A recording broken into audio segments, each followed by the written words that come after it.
Salam sejahtera untuk kita semua. Pelajaran Sekolah Sahabat dengan tema utama dalam cawan lebur bersama Kristus. Pelajaran ke-8, melihat yang tak terlihat. Minggu 14 Agustus, kelimpahan Bapa kita. Jika Allah benar-benar mengasihi saya, Dia pasti akan melakukan titik-titik-titik untuk saya. Beberapa kali saya bertanya-tanya mengenai pikiran itu yang sering terlintas di benak kita. Kita melihat keadaan kita dan kemudian mulai bertanya-tanya, apakah Allah benar-benar mengasihi kita? Karena jika Dia benar-benar mengasihi kita, segalanya akan berbeda. Ada dua alasan yang sering membuat kita meragukan kebaikan Allah. Pertama, ketika kita melihat hasrat membara di hati dan pikiran kita untuk sesuatu yang kita yakini baik, gagasan bahwa Allah mungkin menginginkan sesuatu yang berbeda bagi kita mungkin tampak konyol.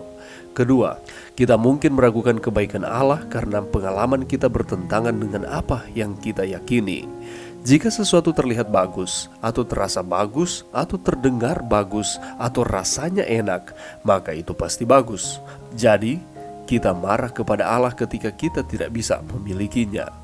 Disinilah iman memainkan peranan. Iman mendatangkan tindakan yang tepat pada saat-saat kita tergoda untuk meragukan Allah dan kebaikannya. Roma 8 ayat 28-39 adalah perikop kuat yang menggambarkan kebaikan Allah terhadap kita. Apakah yang dapat Anda temukan dalam ayat-ayat ini yang membantu menjaga pikiran kita agar tidak meragukan kebaikan Allah? Dalam Roma 8 ayat 32, ada bagian penting dari logika yang sangat membantu dalam menjaga kita agar tidak kewalahan oleh keadaan kita.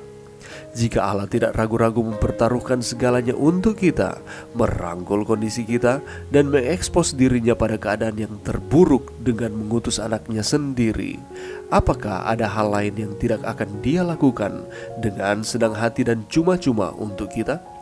Bagaimanakah mungkin kita berpikir bahwa Allah akan mengutus Yesus untuk mati bagi kita dan kemudian menjadi jahat dan pelit?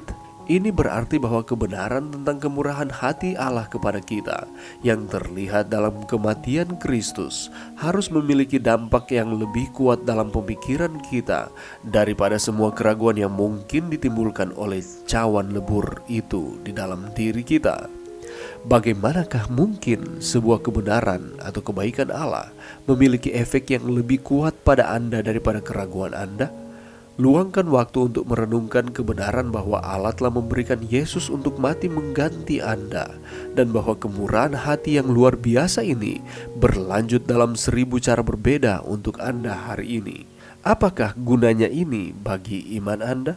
Pelajaran yang bisa kita dapatkan pada saat ini, Allah selalu merancangkan kebaikan di dalam kehidupan manusia, tetapi seringkali kita meragukan akan kebaikan Allah. Oleh karena kita memiliki keinginan di dalam pikiran kita untuk sesuatu yang kita yakini baik, tetapi ternyata Allah menginginkan yang berbeda untuk menjadi bagian kita. Yang kedua, kita mungkin meragukan kebaikan Allah oleh karena pengalaman kita bertentangan dengan kemauan Allah, sehingga pada akhirnya kita marah kepada Allah bahwa kita tidak bisa memilikinya. Seharusnya disinilah iman bekerja. Iman mendatangkan tindakan yang tepat pada saat-saat kita tergoda untuk meragukan Allah dan kebaikannya. Karena sekali lagi Allah tidak pernah merancangkan kecelakaan di dalam kehidupan kita. Roma 8 ayat 28 mengatakan, kita tahu sekarang bahwa Allah turut bekerja dalam segala sesuatu untuk mendatangkan kebaikan bagi mereka yang mengasihi Dia, yaitu bagi mereka yang terpanggil sesuai dengan rencana Allah. Di sana dikatakan bahwa Allah turut bekerja dalam segala sesuatu di dalam kehidupan kita. Untuk apa? Mendatangkan kebaikan bagi saudara dan saya yang mengasihi Dia. Setiap orang pasti memiliki pengalaman yang beraneka ragam di dalam kehidupan masing-masing, mulai dari yang menyenangkan, manis, indah, sampai kepada hal-hal yang pahit di dalam kehidupan. Dan seringkali banyak di antara kita ketika diperhadapkan di dalam kehidupan yang kelihatannya diberkati, kita berterima kasih kepada Tuhan oleh karena kehidupan tersebut. Tetapi ketika kita diizinkan untuk mengalami cawan lebur, penderitaan datang silih berganti, maka kita cenderung mempertanyakan Tuhan, dan pada akhirnya kita meragukan dan tidak mempercayai lagi Tuhan di dalam kehidupan. Kita kecewa, putus asa, marah, mengeluh, bersungut-sungut oleh karena peristiwa demi peristiwa yang mengecewakan yang terus datang di dalam kehidupan kita. Tetapi seringkali Tuhan menggunakan peristiwa-peristiwa yang menurut penilaian kita ini menyakitkan atau buruk untuk membentuk, untuk mempersiapkan, dan untuk menggenapkan rencananya di dalam kehidupan kita. Kita kembali lagi di dalam Roma 8 ayat 28. Segala sesuatu itu berarti segala situasi, segala kondisi, dalam keadaan yang baik, dalam keadaan yang buruk, dalam keadaan yang diberkati, dalam keadaan kita mengalami kesakitan di dalam kehidupan, Allah bekerja untuk apa? Mendatangkan kebaikan. Bagi siapa? Bagi kita yang percaya, yang mengasihi Dia. Itulah sebabnya mari kita mengasihi Tuhan di dalam setiap kehidupan kita. Mari kita terus beriman kepada Tuhan tanpa ada keraguan-raguan, karena Allah baik di dalam kehidupan saudara dan saya. Dia tidak akan pernah meninggalkan. Dia akan terus bersama-sama dengan kita.